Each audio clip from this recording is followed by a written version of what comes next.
어버이날에 카네이션을 달아 드리는데, 카네이션을 달아 드리는 이유는 미국 웹스터 마을에 자비스 부인이라고 하는 부인이 있었습니다. 그런데 이분은 동네 아이들을 많이 사랑했어요. 그런데 갑자기 병이 나서 돌아가십니다. 그 자비스 부인이 돌아가시자 동네 아이들이 너무너무 그 죽음에 대해 슬퍼하는 가운데에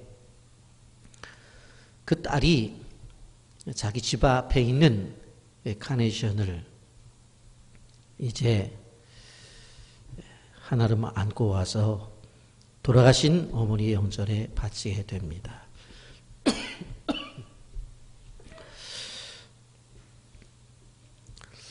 이러한 행사가 그 자비스 부인의 돌아가셨을 때에 반복적으로 행해졌고 1908년 시애틀에서 어머니 날을 정하게 됩니다.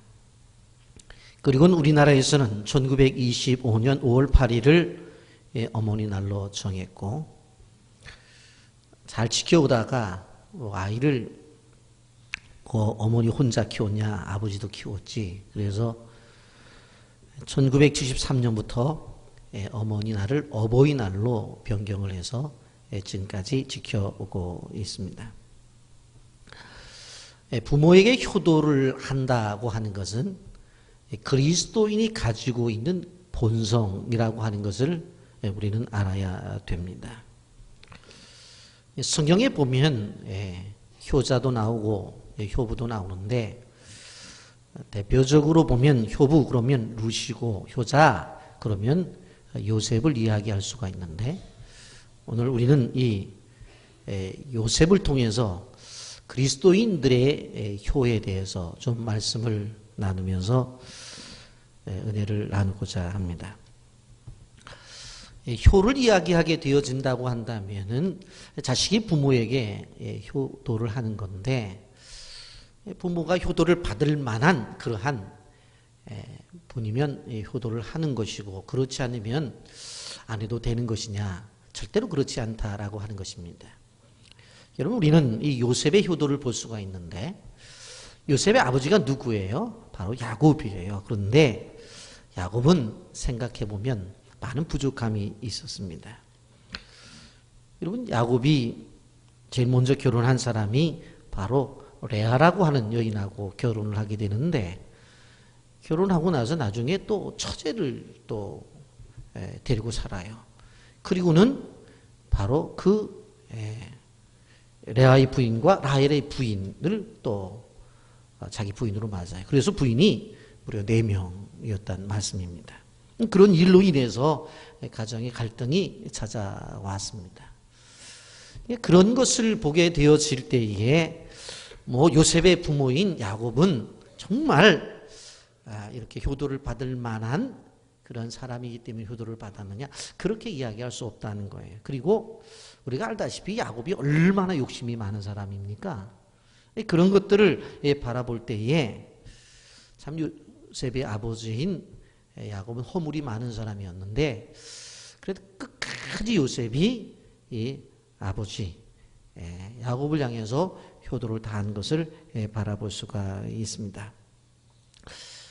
우리는 이러한 사실들을 좀 보면서 사실 아버지의 그 야곱이 요셉을 사랑한 것 그것도 분명히 성경에서 이야기를 하고 있어요. 창세기 46장 30절에 보면 이스라엘이 요셉에게 이르되 내가 지금까지 살아있고 내가 내 얼굴을 보았으니 지금 죽어도 조카도다. 사실 요셉이 죽은 줄 알았잖아요. 그랬는데 살아서 만나게 되어요. 그 아들을 만난 다음에 이제는 내가 죽어도 조카다. 그렇게 말하는 것들을 바라볼 수가 있습니다. 여러분 그것은 또 아버지 쪽에서 보면 아들을 극진히 사랑했던 것을 또 성경은 이야기하고 있습니다. 그런 배경 속에서 우리는 요셉의 효도를 생각해 보는데 문제는 요셉이 아비를 기쁘게 해줬다는 거예요. 기쁘게 해줬다는 거예요. 여러분, 요셉은 어린 시절부터 아버지에게 기쁨을 주는 아들이었다라고 하는 것입니다. 여러분, 오늘 본문에 보게 되어지면 사실 이 형들이 그 동생을 팔잖아요, 애굽에. 그래서 무려 시간이 얼마를 지나게 되어져요? 22년간이 지나게 되어져요. 그런데 사실 그렇게 만난 형들을 향해서 안심을 시킵니다. 그리고는 아버지를 모시고 내려오라고. 그리고는 우리 행복하게 살자고 당부를 하는 것을 볼 수가 있습니다. 어떻게 보면 아버지에 대한 사랑 때문에 이렇게 하지 않았나 그런 생각도 들어요. 사실 여러분 생각해 보세요. 이 형들이 자기를 판 사람들인데 원수는 외나무 다리에서 만난다고 하더니 잘 만났다. 그러고 형들이 자기에게 행한 대로 했다고 한다면 사실 그 아버지인 야곱이 그 사실을 알면 얼마나 마음이 불편했겠어요. 그런데 그러지 않았어요. 여러분, 요셉은 실질적으로 그 애굽 땅의 총리가 된 것만 해도 아버지에게 기쁨을 주는 거였죠. 그런데 그것도 그것이지만 형들을 용서하고 형들을 이해하고 하는 것에 아버지가 매우 기뻐했던 것을 바라볼 수가 있습니다. 여러분, 자식이 부모에게 효도를 하는 것 중에 제일 큰 효도는 뭐냐면 부모의 마음을 기쁘게 해드리는, 부모의 마음을 기쁘게. 이것보다 큰 효도가 없어요. 잠언서 23장 25절입니다. 내 부모를 즐겁게 하며 너를 낳은 어미를 기쁘게 하라. 아버지를 즐겁게 하고 어머니를 기쁘게 하라고 했어요. 이것이 바로 진정한 효도이다라고 하는 것입니다. 여러분, 노래 오친이라고 하는 고세성어가 있습니다. 이게 무슨 얘기인가 하면 춘추전국 시대에 초나라의 명사 노래자라고 하는 사람이 있었습니다. 사실 이 사람은 두뇌가 명석한 사람이었어요. 그리고 상당히 많은 것을 배웠던 사람이에요. 그런데 소위 말해서 세상 돌아가는 꼴을 보니까 정치에 관여하고 싶지 않다. 그래서 그가 어디로 가요? 산속으로 들어가는데 이 노부모를 모시고 들어간단 말이에요. 어느 날 이 노부모가 뭐라고 얘기를 하냐면 이 노래자의 모습을 보면서 이렇게 얘기를 하는 것입니다.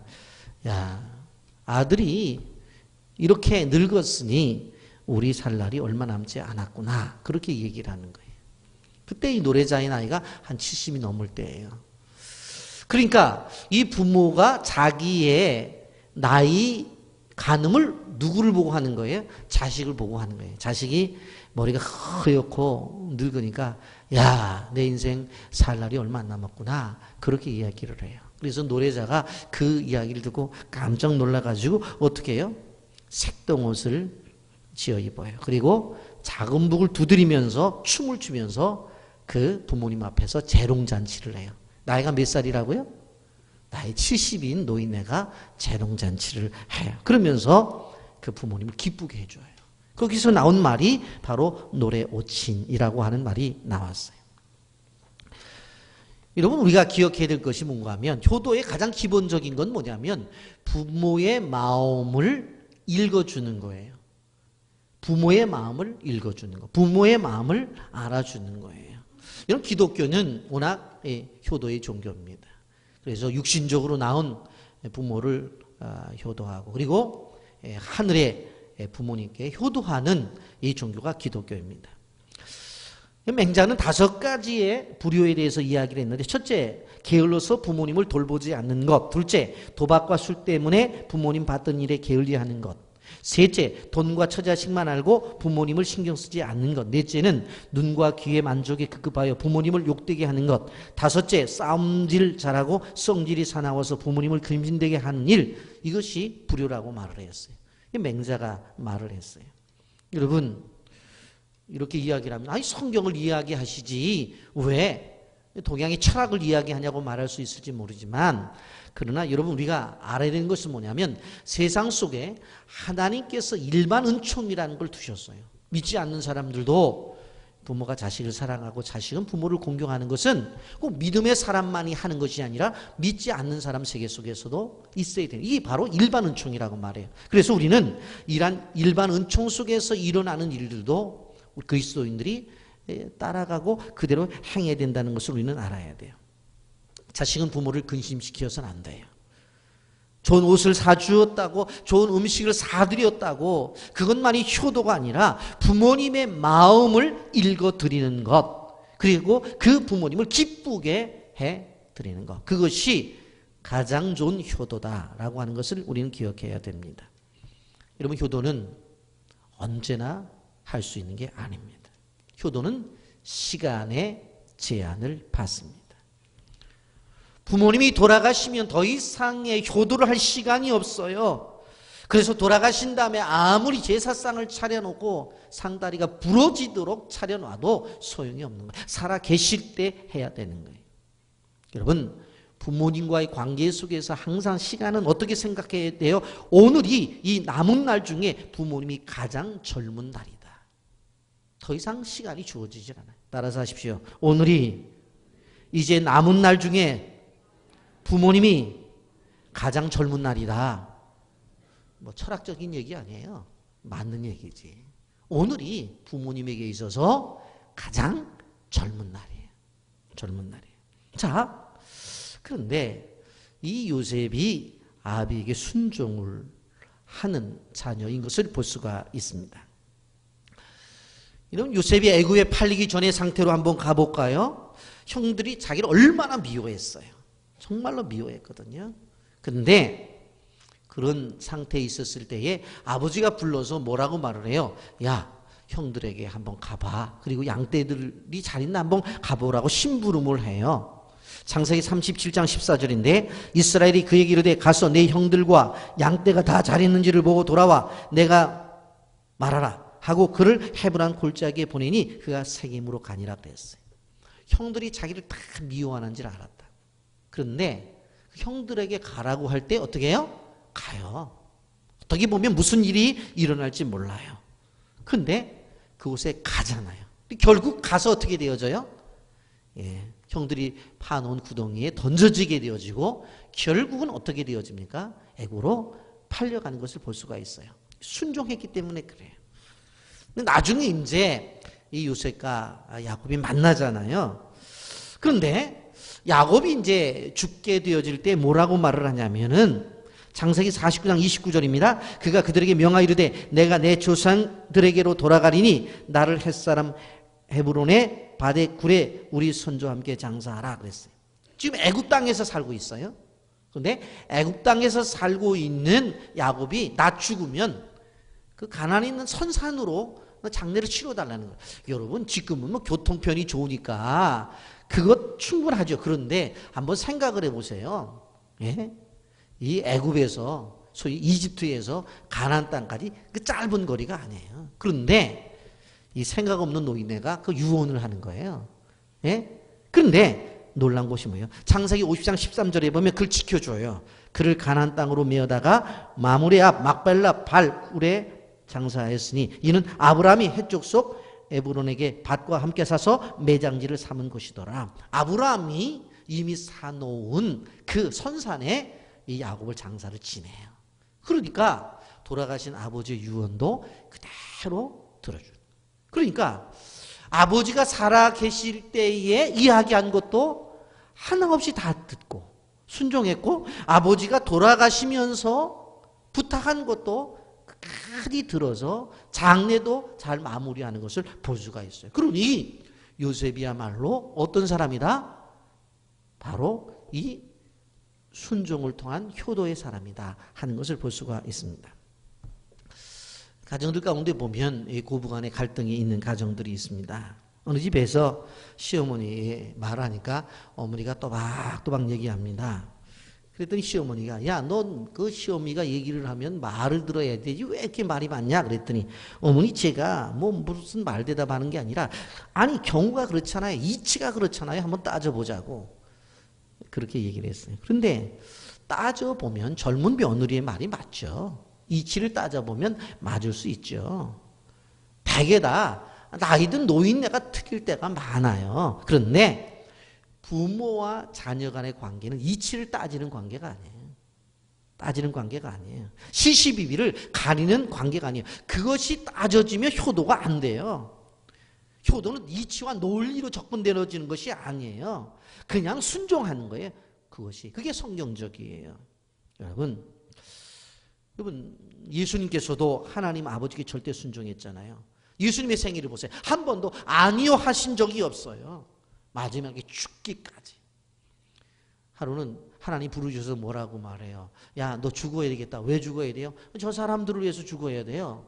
그렇게 얘기를 했어요. 그랬더니 얘 축적으로 죽었단 말이에요. 여러분 이렇게 얘기할 수도 있잖아요. 아니 내가 저 사람 왜 죽어야 돼요?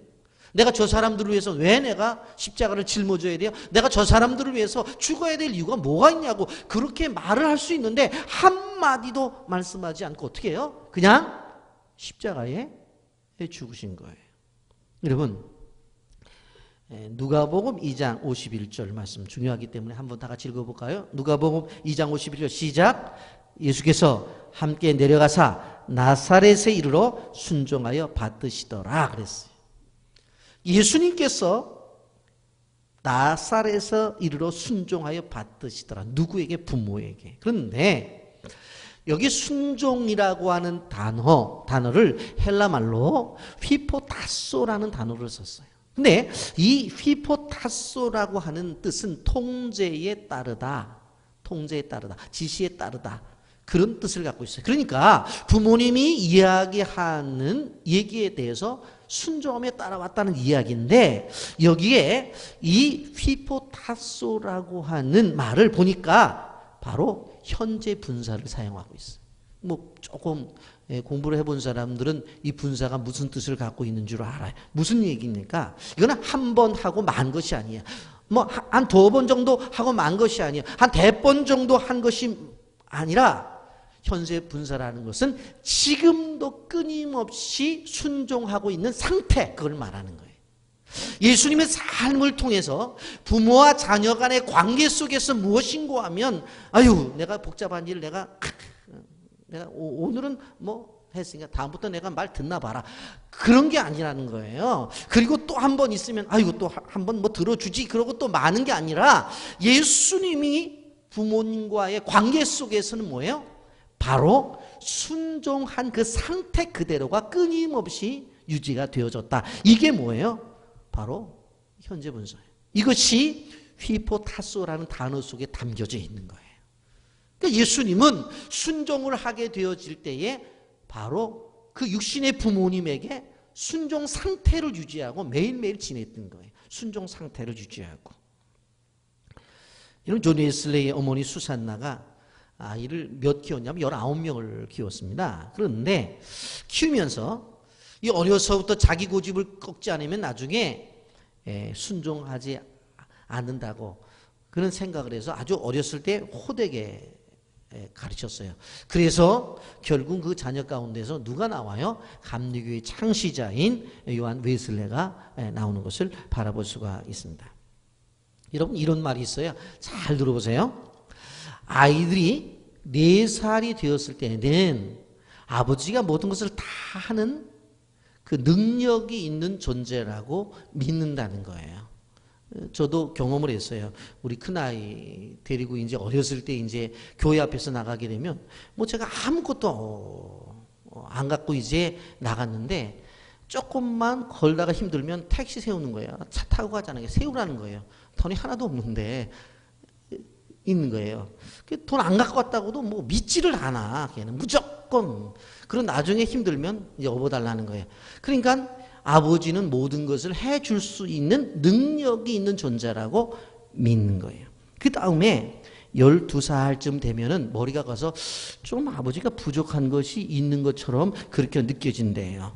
그리고는 이제 사춘기에 들었으면 그때부터는 우리 부모님은 구식이야. 신시대가 아니야 하면서 부딪히기 시작하고 21살쯤 되면 그 다음부터는 골동품이라고 생각한대요. 이제 골동품이라고. 그리고 30이 넘어가게 되어지면 야, 이런 문제는 인생을 경험한 우리 부모님하고 좀 상의를 좀 해볼까라고 하는 생각이 든대요. 그러다가 자기 자녀가 사춘기에 접어들면 이제 부모님의 마음을 조금 이해를 하다가 나중에 더 나이가 들면 아, 그래. 우리 부모님이 나보다도 훌륭한 점이 있었구나 깨닫는다는 거예요. 그러니까 부모님들 지금 싸우지 말고 기다려주세요. 그냥. 그러니까 애들 결혼해서 나이 들면 그때 가서 이해한다는 거예요. 지금은 안 된다는 거예요. 여러분, 우리가 기억해야 될 것은 뭐냐면 부모님을 효도하는 일에 있어서 이것은 예수님의 모습을 보면 십자가를 지는 일이라고도 볼 수 있어요. 이치, 그 다음에 다른 사람과의 관계 속에서 있는 것이 아니라 부모의 관계 속에서는 어떤 따져서 될 문제가 아니라 무조건적 순종이 있어야 된다. 아멘이니까 이런 모습이 요셉에게 있었어요. 또 한 가지, 요셉은 노후를 책임지는 자녀였던 것을 볼 수가 있습니다. 여러분, 보면 11절에 보면 요셉이 눈물로 아버지 안부를 물으면서 아직 흉년이 5년이나 남았으니까 속히 아버지를 모시고 와서 그 아버지를 봉양해야 된다고 그렇게 표현하고 있는 것을 볼 수가 있어요. 11절 보겠습니다. 흉년이 아직 5세가 있으니 내가 거기서 아버지를 봉양하리다. 아버지와 아버지의 가족과 아버지께 속한 모든 사람에게 부족함이 없도록 하겠나이다 하더라 전하소서 그랬어요. 아버지가 살아계시면 올라가서 지금 흉년이 된 지가 2년이 지났는데 앞으로 5년이나 남았다고. 그러니까 먹고 살기 힘드니까 내려오시라고. 그리고 온 가족을 봉양하겠다고 그렇게 이야기를 하고 있는 것을 바라볼 수가 있습니다. 여러분, 요셉은 나이든 부모님을 봉양하겠다고 하는 분명한 생각을 가지고 있었어요. 요즘도 그런 얘기 들리는데 어버이 섬긴다고 제주도나 해외여행 갔다가 치매 걸린 부모님 놓고 버리고 오는 그러한 자식들도 있다는 얘기를 혹간 듣는데, 오래전에 제가 제주도에 갔었을 때에 택시기사한테 물어봤어요. 딱 2가지를 물어봤어요. 첫째가 뭐였냐면 신혼여행 비행기 타고 왔다가 딴 비행기 타고 가는 사람들이 있냐고 물어봤어요. 그랬더니 있대요. 둘이 가지고 오서 사진 찍고 뭐 하다가 싸워가지고 하나 먼저 간다고 먼저 가고 또 나중에 가는 일이 있대요. 그런 일이 있구나. 그 또 한 가지 물어봤어요. 정말 부모를 이곳에 놔두고 가는 그러한 자식이 있냐고 그랬더니 혹간이 있대요. 부모 제주도 모시고 와가지고 놔두고 가버린다는 거예요. 아, 그게 뉴스에만 나오는 것이 아니라 사실이구나. 그런 생각이 드는 거예요. 여러분, 우리가 기억해야 되는 것은 자식을 낳았을 때 부모가 제일 먼저 하는 것이 뭐예요? 어렸을 때 먹여주지 않잖아요. 입혀주지 않아요. 키워주잖아요. 그렇다고 한다면 우리가 성인이 되었어요. 그러면 부모님을 어떻게 해야 돼요? 부모님을 먹여줘야 되는 거예요. 부모님을 입혀줘야 되는 거예요. 부모님을 돌봐드려야 되는 거예요. 이거는 당연한 거예요. 왜? 내가 어렸을 때 부모가 나를 낳았을 때에 먹여주고 입혀주고 그리고 키워줬잖아요. 그렇다면 똑같이 해야 돼요. 나이 드신 부모님을 먹여드리고 입혀드리고 돌봐드리고 똑같이 해야 돼요. 여러분, 제가 설교 준비를 하면서 깜짝 놀랐다기보다는 저도 교훈을 받은 게 뭐냐면, 황새나 까마귀는 자기를 낳은 어미새가 늙었을 때에 날 수 없게 되면 어디를 모시고 오냐면 자기 둥지에 모시고 온대. 그래서 거기에다가 자기 부모를 거기에 모시고서 나가서 먹이를 물어다가 나이든 그 부모 까마귀를 계속 돌아가실 때까지 먹인다는 거예요. 여러분, 한번 생각을 해보세요.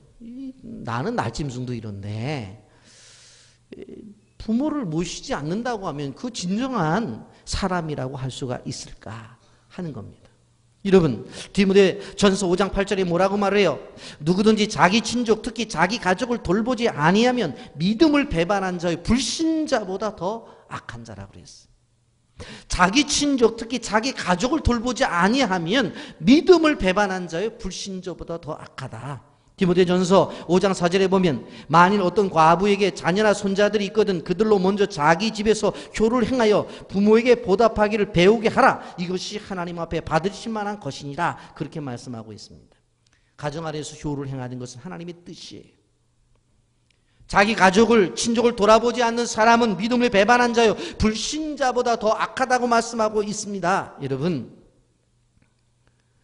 미국의 강철왕 카네기라는 사람이 있죠. 이 가부는 스코틀랜드에서 미국으로 이민을 온 바로 가난한 가정이었습니다.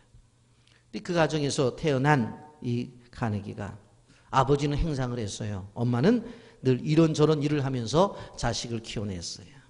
그런데 집이 가난하니까 그 학교 갔다 오게 되어지면 그 옷을 벗어라 그러고는 아이들을 방에다 들어가 있으라고 그러고 엄마가 빨래를 해가지고는 어떻게 했느냐 숯불을 피워놓고 말려가지고 방 안에 있는 자식들을 바로 입혔어요. 뭐 두 벌만 되더라도 받고 입히면 될 텐데 한 벌밖에 없으니까 그것을 보면서 카네기가 커요. 그래서 뭐라고 말하냐면 자신이 20대에 들어왔을 때에 내가 어머니가 원하는 대로 다 해드리기 전에는 나는 장가를 가지 않겠다. 다짐을 해요. 20대 초반에. 예? 그래서 실질적으로 그가 돈을 벌어서 부모에게 어느 정도 드릴 만큼 해드려서 결혼한 시기가 바로 52세 결혼을 합니다. 우리들의 집에도 두 아들이 있는데 이럴까 봐 걱정이에요. 그런데 여러분, 예? 그래서 52세에 결혼을 하고 62세에 첫 아들을 낳게 돼요. 얼마나 이 카네기가 효도를 하는 아들입니까? 여러분, 가나안 농군학교의 교장이 김평일 장로님이 계신데 효도 10계명이란 것을 발표를 했어요. 거기에 보면 부모를 봉양하는 구체적인 방법이 있어요. 이 김평일 장로님은 김용기 장로님의 아들 되는데 가난동군학교, 저도 가난동군학교 들어가서 일주일 동안 훈련받고 나왔었거든요. 그런데 그 아들 김평일 장로님이 10가지의 계명을 이야기했어요. 여기 보면 1계명이 신앙을 갖게 해드리는 것, 2계명 대답을 잘하고 말씀을 잘 들어주는 것, 3계명은 표정을 밝게 하는 것, 4계명은 궁금증을 풀어주는 것, 5계명은 용돈을 넉넉히 드리는 것, 6계명은 향토적인 음식을 해드리는 것, 7번째는 외모를 아름답게 꾸며드리는 것, 8번째는 일거리를 찾아드리는 것, 9번째는 친구를 자주 만나 해드리는 것, 10번째는 등을 자주 긁어드리며 손발톱을 깎아드리는 것. 여러분, 이것이 진정한 효도래요. 그런데 이것에 대해서 공통분모가 뭡니까? 효도는 실제적이라는 거예요. 효도는 아주 실제적, 추상적이 아니라 아주 실체적이라는 거예요. 그냥 엄마 앞에서 그냥 웃는 얼굴, 밝은 얼굴을 보여주는 거. 엄마 아빠들이 좋아하는 아주 향토적인 음식 해드리는 거. 오늘은 그냥 피자로 때우세요. 그게 아니라 향토적인 음식을 해드리는 것. 그리고 등을 자주 긁어드리고 가서 그냥 효자손 하나 사다 드리면서 해결하세요. 그러지 말고 등을 긁어드리는 것. 이 실제적이잖아요. 여러분, 이 효도는 아주 실제적이에요. 이렇게 할 수 있다면 부모들 따로 사시면 자주 가서 찾아뵈야 돼요. 부모는 자식이 늘 보고 싶어요. 보고 싶어요. 우리 장로님이 이제 돌아가신 지가 내일이면 100일째가 되는데 실질적으로 가끔 장로님이 제 사무실에 찾아 똑똑 두드려서 나가면 아니 웬일 오셨어요? 너 보고 싶어서 왔대요. 그래서 제가 이제 용돈을 드렸는데 지금 와서 후회하는 거는 그땐 그 생각했어요. 용돈 받으러 오시지 않았나. 자꾸 그렇게 생각을 했거든요. 그랬는데 정말 나를 보고 싶어서 왔구나. 그런 생각이 이제와 들어요. 사실은. 자꾸 자식의 얼굴을 보고 싶어 하신단 말이에요. 자식의 얼굴을 보여줘야 돼요. 더 좋아하는 게 뭔지 아세요? 손주들의 얼굴을 더 보고 싶어 해요. 그래서 자꾸 손주들의 전화를 걸게 하고 손주들의 얼굴을 보여주고 자꾸 해야 돼요. 이것이 바로 진정한 효도다 하는 것입니다. 그래서 자주 찾아뵙고 용돈도 드리고 부모의 노후를 보살펴 드려야 된다는 것. 또 한 가지 여기서 중요한 것은 뭐냐면 형제들의 온전한 관계를 유지하는 것, 그게 효도예요. 여러분, 형제를 용서함으로 요셉은 효도를 한 것을 볼 수가 있습니다. 여러분, 요셉의 형들이 동생이 총리가 되었어요. 너무 놀랍잖아요. 예? 그래서 깜짝 놀랐고 누구 말대로 나무 떨듯이 떠는 거예요. 왜? 어떻게 했습니까? 자기 동생 구덩이 파갖고 죽이려고 그랬잖아요. 그리고 어디다가 애굽에 팔았잖아요. 그런데 그 요셉이 눈앞에 있어요. 여러분 3절 보세요. 요셉이 그 형들에게 이르되 나는 요셉이래. 내 아버지께서 아직 살아계시니까. 형들이 그 앞에서 놀라서 대답하지 못하더라. 우리 아버지 살아계시냐고 그랬더니 깜짝 놀라고 대답을 못하니 벌벌벌벌 떠는 거예요. 야, 이제 우린 죽었다. 그러는 거예요. 왼수 외나무 다리에서 만난다고 그러잖아요. 그런데 5절에 보면 그 형들을 위로해요. 5절, 당신이 나를 이곳에 팔았다고 해서 근심하지 마소서, 한탄하지 마소서. 하나님이 생명을 구원하시려고 나를 당신들보다 먼저 보내셨나이다. 형들이라면 자기를 죽이려고 했고, 형들이라고 하면 자기를 팔아먹은 원수도 아니겠어요. 그런데 형들을 다 용서해 줘요. 그리고는 놀랍게도 형들의 가족까지도 다 돌봐주는 것을 바라볼 수가 있습니다. 다 덮어주잖아요. 다 덮어주잖아요. 여러분, 이 사실을 한번 생각을 해보세요. 자, 야곱의 입장 속에서 예전으로 돌아가 봐요. 어느 날 심부름을 요셉을 보냈는데 형들이 옷가지를 가지고 오면서 아버지 큰일 났어요. 왜? 그만 얘가 짐승에 물려서 죽었다고. 이게 그 옷 가지고 이게 피 묻은 거 보라고. 그렇게 해서 지난 지가 22년이 지났단 말이에요. 그런데 지금 그 죽었던 아들이 살아있단 말이에요. 살아있어요. 그러면 야곱의 입장 속에서도 그 형들을 용서가 되냐고. 살아있는 동생을 죽었다 그러고 그 동생을 팔아먹은 그 자식들이 용서가 되냐고. 그런데 정작 아버지가 용서하기 전에 누가 용서를 하고 있어요? 요셉이 용서를 하고 있어요. 그러니 아버지 입장 속에서 볼 때에 얼마나 그것이 마음에 기쁨이 있고 대견하겠냐는 말이에요. 사실 야곱의 입장 속에서 아버지 난 못 참습니다. 내가 여기까지 올 때 내가 보통 고생한 줄 아냐고. 형들이 어떻게 했는 줄 아냐고. 구덩이 파갖고 나 집어넣어버리고 그리고 형들한테 살려달라고 그랬더니 나 두드려 패고 말이에요. 피 흘리니까 옷 벗겨가지고 피 묻혀가지고 아버지한테 가고 나 팔아가지고 내가 보디발의 집에 가서 안바당 쓸면서 그리고 나중에 오해받아갖고 감옥석에 들어가고 내가 보통 고생하냐고. 난 아버지는 모셔도 저 형들 용서 못한다고. 그런다고 해도 아버지 아무 말 못해. 뭐 어떻게 말을 하겠어요. 그런데 아버지보다도 먼저 요셉이 용서를 하는 거예요. 저 형들 용서하고 가족들 다 데리고 오라고. 내가 총리니까 다 먹여 살려주겠다는 거예요. 여러분, 그걸 볼 때에 여러분 이 야곱이 얼마나 마음이 뿌듯했겠어요. 야, 내 자식 정말 대단하구나. 정말 대단하구나. 여러분 옛날 말에 5손가락 깨물어 아프지 않은 손가락이 없다고 그렇게 말을 하잖아요. 예전에 그런 얘기 들었습니다. 어느 집에 한 10명의 애를 낳는데 끼니가 간데 없으니까 애를 못 낳는 집에서 애 좀 하나씩 애 주라고 내가 잘 먹이고 공부시키겠다고 그러니까 끼니가 간데 없으니까 어떡하겠어요. 그래 남의 집 가서 먹고 사는 게 낫겠다 그래갖고 아버지가 서가지고 그 엄마랑 둘이 서갖고 누구를 보낼까 해서 새끼 아이고 막내 아유 저거 어떻게 보내 지금 제일 막내인데 그리고 그 다음에 보니까 아유 가운데보다는 조금 작아갖고 노상 애들한테 의도 터지는데 가면 어떡해 하면서 다 해보니까 보낼 애가 하나도 없다고 그랬잖아요. 그런 거란 말이에요. 보면 어느 집안에 있었던 얘기. 그 예전에 신문에 난 걸 제가 뭐 봤어요. 부모가 재산을 벌어갖고 자식들이 이제 물려주려고 하는데 자식들이 이 유산 때문에 싸움했어요. 그랬더니 아버지가 멋있는 말을 한마디 딱 했더라고요. 벌기는 누가 벌고 싸움질은 누가 하냐고. 버는 거 누가 벌었어요? 부모가 벌었잖아요. 싸움은 왜 지네들이 하는 거예요? 버는 거 부모가 벌었는데. 여러분, 그러니까 형제들 간에 화목한 것이 바로 효도다. 그것이 우리 성경에서 가르쳐 주는 거예요. 그래서 우리가 기억해야 되는 것이 뭐예요? 형제들이 화목해야 된다. 또 한 가지 생각하고 기억해 주는 것. 그게 효도예요. 생각하고 기억해 주는 것. 아버지와 어머니를 생각하고 기억해 줘야 돼요. 1994년 삼성그룹 시리즈 기업 광고에 나온 건데 해방과 한국 전쟁 등 어려운 시기를 거치면서 자녀를 위해서 희생하다가 노년을 맞은 부모들의 모습을 스케치하면서 광고를 실었는데 이것이 중산층의 눈시울을 불켰어요. 그래서 각급 학교에서 이 광고물을 원했어요. 그래서 삼성그룹에서 수십만 장을 인쇄해가지고 다 배포를 했어요.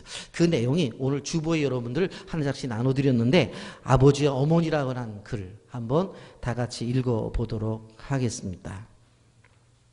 아버지와 어머니라고 한 글 천천히 한번 읽어보겠습니다. 의미를 생각하면서 읽어봅니다. 아버지 시작. 29, 14시간을 기다려서야 자식의 울음소리를 들을 수 있었습니다. 당신은 신을 믿지 않았지만 당신도 모르게 기도를 올렸습니다. 37, 자식이 초등학교에 들어가 우중상을 탔습니다. 당신은 액자를 만들어 가장 잘 보이는 곳에 걸어두었습니다. 아직도 당신의 방에는 누렇게 바랜 액자가 걸려 있습니다. 43, 일요일 아침 모처럼 자식과 뒷산 약수터에 올라갔습니다. 이웃 사람들이 자식이 아버지를 닮았다고 인사를 건넸습니다. 당신은 괜히 기분이 좋았습니다. 48, 자식이 대학 입학 시험을 보러 갔습니다. 당신은 평소 다름없이 출근했지만 하루 종일 일이 손에 잡히지 않았습니다. 53, 자식이 첫 월급을 타서 네일을 사왔습니다. 당신은 쓸데없이 돈을 쓴다고 나무랐지만 밤이 늦도록 네일을 입어보고 또 입어봤습니다. 61, 딸이 시집가는 날이었습니다. 딸은 도둑 같은 사위 얼굴을 쳐다보며 한박 웃음을 피웠습니다. 당신은 나이 들고서 처음으로 눈시울이 붉어졌습니다. 오직 하나, 자식 잘되기만을 바라며 살아온 한평생. 하지만 이제는 희끗희끗한 머리로 남으신 당신, 우리는 당신을 아버지라 부릅니다. 예? 느껴지세요? 그 다음에 어머니 한번 읽어봅니다. 시작. 21, 당신은 고개를 2개 넘어 얼굴도 본 적이 없는 김씨댁의 큰아들에게 시집을 왔습니다. 26, 시집 온 지 5년 만에 자식을 낳았습니다. 당신은 그제서야 시댁 어른들에게 며느리 대접을 받았습니다. 32, 자식이 밤늦게 급체를 앓았습니다. 당신은 자식을 놓고 읍내병원까지 밤길 20리 길을 달렸습니다. 40, 그의 겨울은 유난히 추웠습니다. 당신은 자식이 학교에 돌아올 무렵이면 자식의 외투를 입고 동구 밖으로 나갔습니다. 그리고 자식에게 당신의 체온으로 덮여진 외투를 입혀주었습니다. 52, 자식이 결혼할 여자라고 집으로 데려왔습니다. 당신은 분칠한 얼굴이 싫었지만 자식이 좋다니까 당신도 좋다고 하였습니다. 60, 환갑이라고 자식이 모처럼 돈을 보냈습니다. 당신은 그 돈으로 자식의 보약을 지었습니다. 65, 자식 내가 바쁘다며 명절에 고향에 못 내려온다고 했습니다. 당신은 동네 사람들에게 아들이 바빠서 아침 일찍 올라갔다며 당신 평생 처음으로 거짓말을 했습니다. 오직 하나, 자식 잘되기만을 바라며 살아온 한평생. 하지만 이제는 깊게 주름진 얼굴로 남으신 당신, 우리는 당신을 어머니라 부릅니다. 좀 마음에 느껴지는 부분들이 있을 것입니다. 우리 부모님들은 오직 우리가 잘되기만을 바라고 고생하셨어요. 요즘 제가 장례를 집례하게 되면 생각하는 것이 있어요. 1945년도에 해방이 되었으니까 73세 이상 된 분들은 일제시대에, 일제강점기에 태어났거나 그때에 그래도 어린 시절을 지내셨던 분이에요. 그리고 그들은 6.25 전쟁과 1.4 후퇴를 다 겪으신 분들이에요. 그런 과정을 겪으시면서 오늘까지 왔어요. 그 전쟁의 폐허 속에서 자녀를 키우셨어요. 그런 것들 우리 부모가 우리를 어떻게 키웠는지에 대해서 꼭 기억하라고 하는 것입니다. 또 한 가지, 우리에는 하늘 아버지도 계시다라고 하는 것입니다. 여러분, 육신의 부모가 소중한 만큼 하나님 아버지, 하늘의 아버지도 계셔요. 육신의 아버지는 얼마 정도 있다가 떠나지만 그러나 우리 하나님 아버지는 영원히 함께 하신다는 것을 우리는 알아야 된다고 하는 것입니다. 분명히 우리가 기도할 때 이렇게 기도하라고 그랬어요. 하늘에 계신 우리 아버지여 라고 기도하라고 이렇게 말씀하고 있는 것을 바라볼 수가 있습니다. 여러분, 그 하늘의 아버지는 사랑이 풍성한 아버지입니다. 그 아버지는 이해하시는 아버지고, 그 아버지는 용납하시는 아버지고, 그 아버지는 긍휼이 풍성하신 아버지예요. 그래서 그 아버지를 우리가 늘 기억해야 돼요. 그 아버지를 만나는 점이 어디입니까? 십자가라고 하는 거예요. 그 십자가의 비밀 속에 있는 그 주님의 사랑의 깊이 넓이는 한량이 없어요. 그러므로 우리가 그 하나님 아버지를 늘 생각하며 살아가야 된다고 하는 것입니다. 그러면서 그 하나님 아버지를 생각하면서 우리는 다른 사람과의 관계 속에서 관계를 맺으며 살아가야 된다라고 하는 것입니다. 여러분, 세상의 원리는 어떤 원리입니까?